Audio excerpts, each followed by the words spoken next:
Nunca es dura la verdad, lo que no tiene es remedio. Lo interesante es que en economía hay forma de salir. Bien. Pero esa forma no es ninguna solución desde la socialdemocracia hasta la izquierda. La única solución es liberal, porque es la única que probó que, ¿sabe qué? La condición natural del hombre, hasta que llegó el capitalismo, era la pobreza. Y cuando llegó el capitalismo vivían 1.000 millones de seres humanos y había 95% de personas en pobreza extrema. Antes de llegar a la pandemia, la cantidad de gente en el planeta de Tierra se multiplicó casi por 8 veces y la pobreza extrema cayó a menos del 5%. Bien. Punto para el liberalismo. Colectivistas, hijos de recontra. Yo te expongo. Reducción del ingreso no solo que es un acto violento. ¡Zurdos, hijos de puta, tienen! País, ¿saben qué? Está Milei. Milei, buenas noches, ¿cómo estás? ¿Qué tal, Marcelo? ¿Cómo estás? Bien, bueno, queríamos hablar, ¿se puede manejar la economía sin reservas, como estamos ahora? Bueno, para los burros e ignorantes, ¿sí? Sí. Digamos, claro, para ellos no, porque ellos creen que el nivel de precios viene determinado por el tipo de cambio. Eso es un problema de índole técnico, de ignorancia, digamos, de creer en la teoría objetivo del valor, Sí. digamos, donde vos, por ejemplo, determinás los precios por los costos, los cuales una burrada. Digo, eso fue superado en 1871 con Menger, con Gibbons, con Barra, o sea, es... Sí. Además, si vos tuvieras tipo de cambio flexible, ¿cuánto necesitas tener de reserva? 0, tenés tipo de cambio flexible. Ahora, este gobierno lo que quiere es tener tipo de cambio fijo, Sí. emitir a mansalva para financiar el déficit fiscal, y lo que no se da cuenta es que cuando aumenta la cantidad de dinero por encima de la demanda de dinero, ¿qué pasa? Cae el poder adquisitivo del peso. Esto quiere decir que todos los precios expresados en pesos, en unidades monetarias, suben. El dólar es un precio más y sube como consecuencia de ello. No es que en realidad cuando toco el tipo de cambio se modifican los precios. Eso está mal. Hasta tiene un problema de inconsistencia matemática. Porque si vos querés resolver un sistema de ecuaciones, digamos, los precios, digamos, son... Y son las incógnitas, el tipo de cambio es una de esas incógnitas. Entonces, Cuando se refiere a los burros, ¿eso a qué se refiere? ¿A Guzmán? Guzmán es parte de, digamos, o sea, de ese grupo de personas que sienten un desprecio por la teoría económica exasperante y un desconocimiento de la evidencia empírica feroz. Uh-huh. ¿Y el partido de Milei qué va a hacer cuando se trate el acuerdo con el fondo? Nosotros estamos en contra de eso. Y he dado los fundamentos. Fui el primero en señalar que no vamos a acompañar ese acuerdo. Básicamente porque... O sea, vota en contra. Claro, porque tiene algunas cuestiones. O sea, la primera es... Tiene un problema de inconsistencia teórica. Es decir, en la teoría económica hay algo que, por ejemplo, se llama el multiplicador del presupuesto equilibrado. Es el usted lo sabe, Marcelo, Sí. es el modelo más básico de todo, puro ajuste de cantidades. Y aún así, cuando usted aumenta el gasto público, el déficit fiscal sube, no cae, como dice el ministro Guzmán, que dice que él, digamos, va a expandir el gasto público en términos reales, porque de hecho le piensa ganar a la inflación, porque piensa que sube en términos reales para seguir haciendo política fiscal expansiva. Y en ese contexto, él cree que el producto va a subir tanto que el déficit fiscal va a caer. Eso, la teoría económica dice que es falso. Ahora, cualquier persona, yo diría, bueno, Milei, a mí me importa un rábano la teoría económica, a mí me importa la evidencia empírica. ¿Qué dice la evidencia empírica? Que eso Argentina lo usó de los últimos 121 años durante 111. Eso significa que Argentina debe ser el país más rico del mundo. Hoy el tipo de cambio oficial es en torno al 70, un poquito más bajo, y el paralelo somos 130. O sea, es un escándalo de decadencia. No solo eso, como consecuencia de estas políticas fiscales disparatadas que vivimos, o sea, y de despilfarro que vivimos, Sí. Eso hizo que desde el inicio del siglo XX hasta hoy tuvimos 17 crisis. De esas 17 crisis, 15 tienen origen en el déficit fiscal. Y ese delirio que tenemos con la política fiscal, desde el año 50 en adelante, hizo que la mitad del tiempo viviéramos en recesión. Y hoy tenemos 42% de pobre y 11% de indigente. Vamos, ¿hasta dónde queremos ir con este modelo? Pero, Javier, Máximo dice, es demasiado ajuste el acuerdo. Bueno, ahí hay dos cosas, si usted me lo permite. Sí. Hay una dimensión que es cómo se ve el problema del Fondo Monetario Internacional, y hay otro problema que tiene que ver qué se discute en el ajuste. Esta es la parte sustancial. Por un lado, fíjese que usted recuerda lo que pasó en el 2001-2002. sea, había una crítica feroz sobre el Fondo Monetario Internacional, tanto domésticamente como internacionalmente. Y acá que decían, no, el fondo es muy duro. Sí. ¿Y qué decían afuera? El problema con el Fondo Monetario Internacional es que es muy laxo. Yo le voy a decir algo, yo desprecio la institución del Fondo Monetario Internacional. Le voy a explicar por qué. Porque el Fondo Monetario Internacional es el invento de dos personas nefastas. Una es White, que era un espía ruso, ¿sí? Y otro... Es Keynes. O sea, con lo cual imagínese que digo, o sea... No, pero aparte hay un problema que se llama riesgo moral o moral hazard, ¿sí? Que tiene que ver con esto. Digo, viene un gobierno, hace un desastre... Cuando no consigue financiamiento y termina el Fondo Monetario Internacional, ¿qué es lo que pasa? El Fondo Monetario Internacional termina salvando a un gobierno desastroso de repente. Fíjese lo que hace con este gobierno. Acá, y como sabe que este gobierno no tiene credibilidad, no tiene reputación, es un impresentable total este gobierno, ¿qué hace? Le transfiere directamente el ajuste al próximo gobierno. Una locura, es demencial. Sí, ¿Usted piensa que este es como un acuerdo puente para obviamente, digo, porque digamos, este gobierno ha mostrado que no solo no tiene solvencia para pagar, sino que además no tiene voluntad de pago. O sea, el martes 13 lo va a tener que arreglar el próximo gobierno. Exactamente. Sí, este gobierno no lo va a arreglar, o sea, si no lo empeora. Ahora, vamos a esta parte. ¿Qué es lo que se está discutiendo hoy? Es decir, ¿cuál es el punto de la cámpora, por decirlo de alguna manera? El punto de la cámpora es que el ajuste lo pague el fondo, es decir, que lo pague el acreedor. Es decir, vos defaulteás, lo paga el acreedor. Digo, Argentina tiene gran experiencia en eso. Argentina es el máximo defaulteador serial de la época moderna.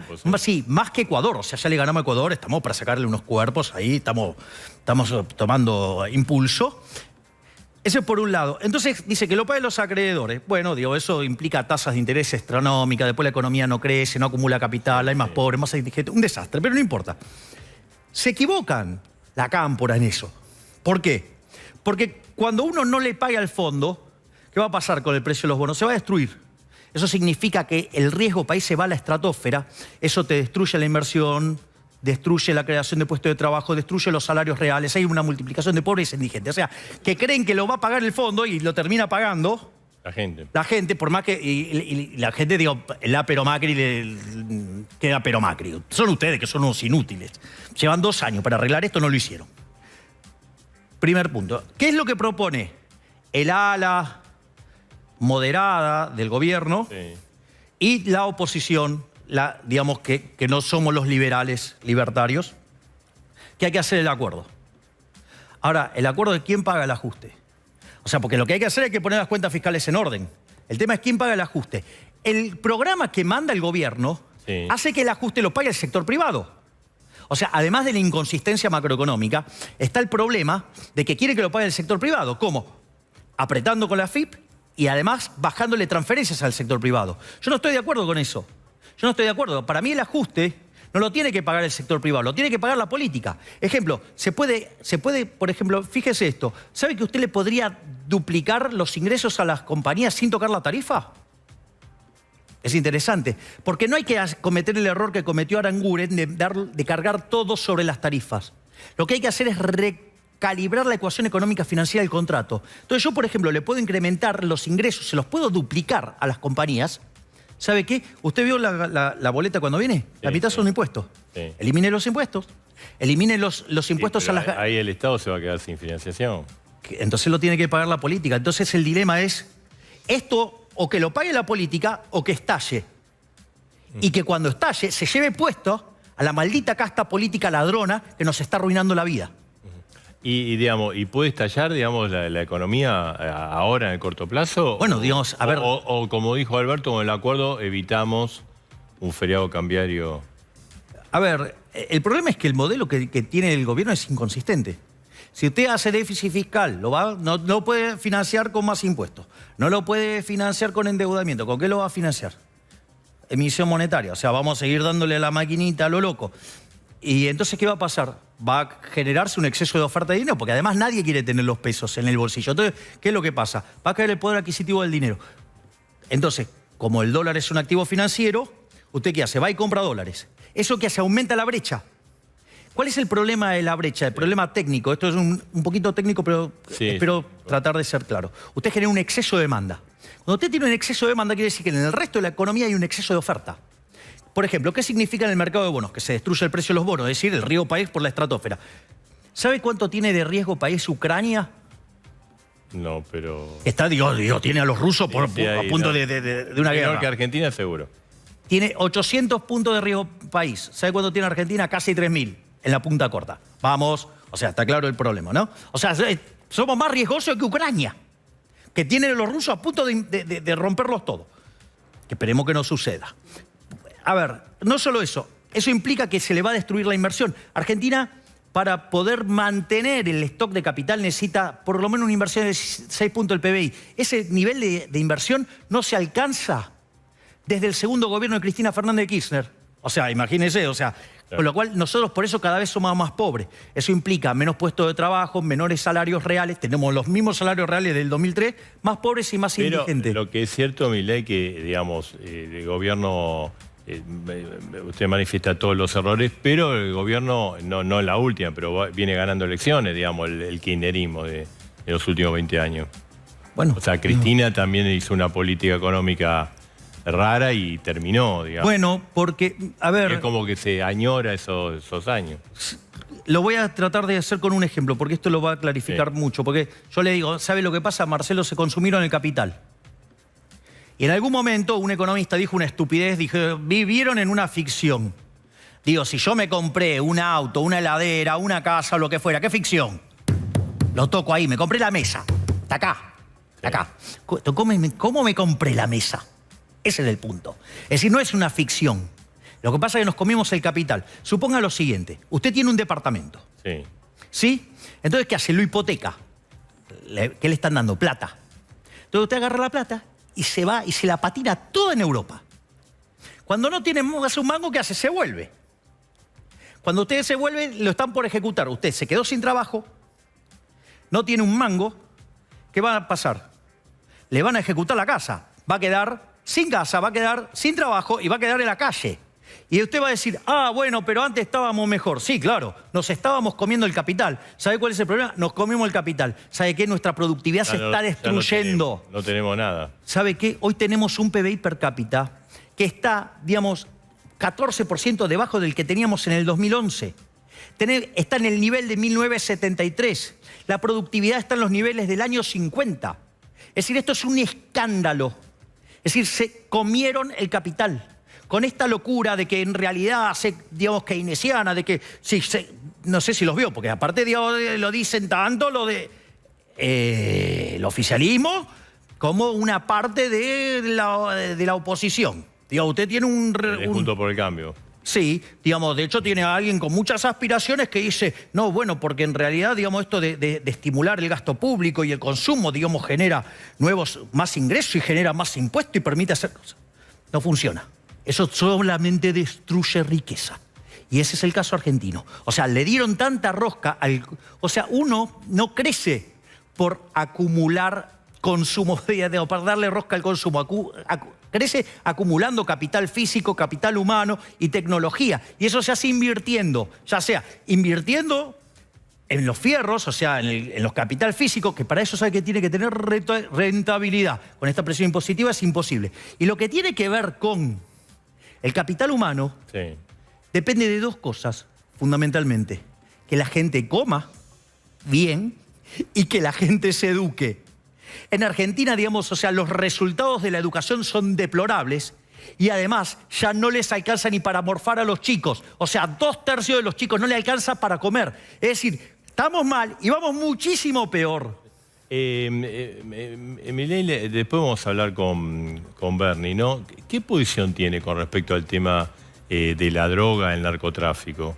¿Usted liberaría, blanquearía el tema o no? El punto, digamos... El consumo, ¿no? Eso me refiero. A ver, lo primero que... Mire, justo lo tengo acá. Sí, los vicios. Los vicios no son delito. Hay que entender eso, primer punto.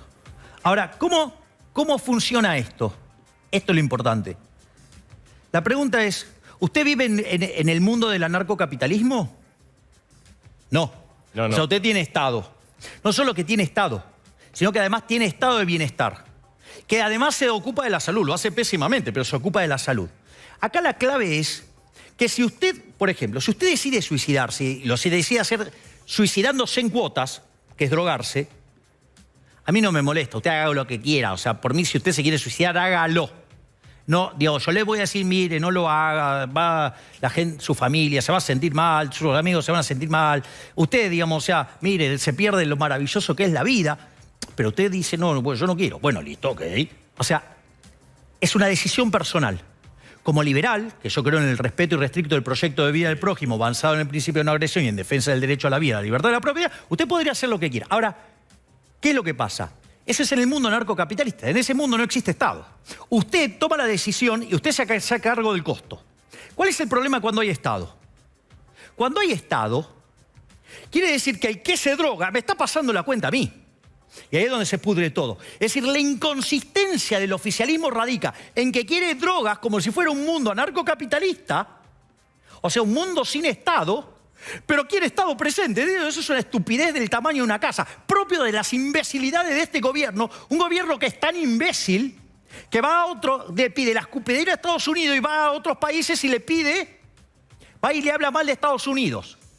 ¿Sí? No solo eso, sino que además le dice a Rusia que somos la puerta, ¿sí? para América Latina, es decir, para cumplir el sueño del Foro de San Pablo de la Unión Soviética Latinoamericana. Es decir, un modelo de país que fue un fracaso en lo económico, en lo social, en lo cultural y además asesinaron a 150 millones de seres humanos. No solo eso, sino que después va a China.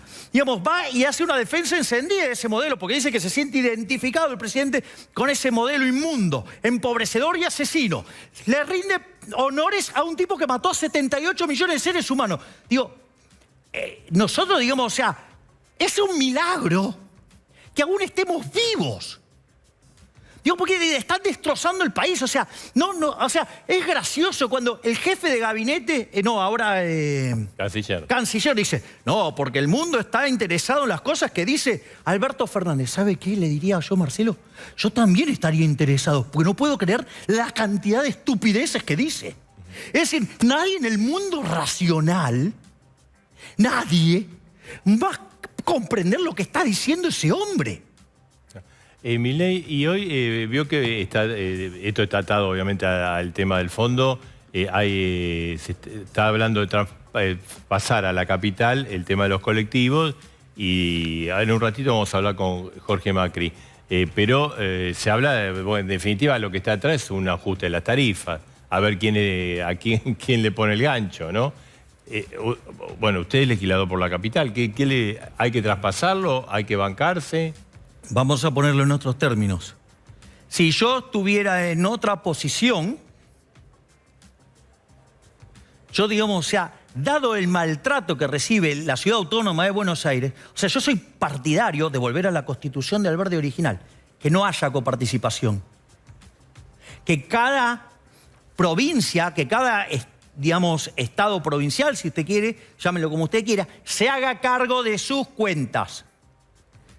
Entonces, porque esto, digamos, cuando se hizo el sistema, el sistema de coparticipación y la versión de los años 70, que se metió además la idea de la justicia social en la coparticipación, arruinaron todo, porque hay provincias que son beneficiarias netas, digamos, y hay provincias que son pagadores netos. Digo, el caso más escandaloso, ¿cuál es?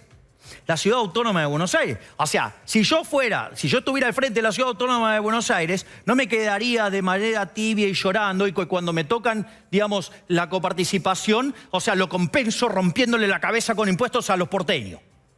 ¿Sí? O sea, yo digo, tendría una posición muchísimo más extrema. A punto tal, digamos, o sea, ok, ustedes me quieren seguir perjudicando, me quieren seguir arruinando la vida. Bueno, buscaría la forma de escindirme. Oh, pero eso arma un lío. Y entonces que... eso no es medio realizable. A ver, pero digamos, ¿y qué? Digamos, o sea, ¿a usted le parece que es un equilibrio realizable? Supongo que usted tiene usted tiene una hija y de repente hay alguien que tiene una adicción a tener violación a mujeres. O sea, y su hija es víctima. Entonces, ¿qué va a decir? Y no, bueno, pero es una solución más radicalizada. No, hay que terminar. Hay que terminar con el sistema de coparticipación, hay que barrerlo. Hay que terminar con esto de que lo único que hace es beneficiar a los feudos inmundos como el de Formosa, como el de La Rioja, como el de Chaco, ¿sí? Que además encima son los lugares que tienen mayores niveles de pobreza. Es decir, son beneficiarios netos y tienen una explosión de pobreza. Digo, ¿cómo funciona? Ah, pero a los políticos les va bárbaro. Colectivistas, hijos de recontrarremistas. No te expongo. La distribución del ingreso no solo que es un acto violento. ¡Zurdos, hijos de puta, tiemblen!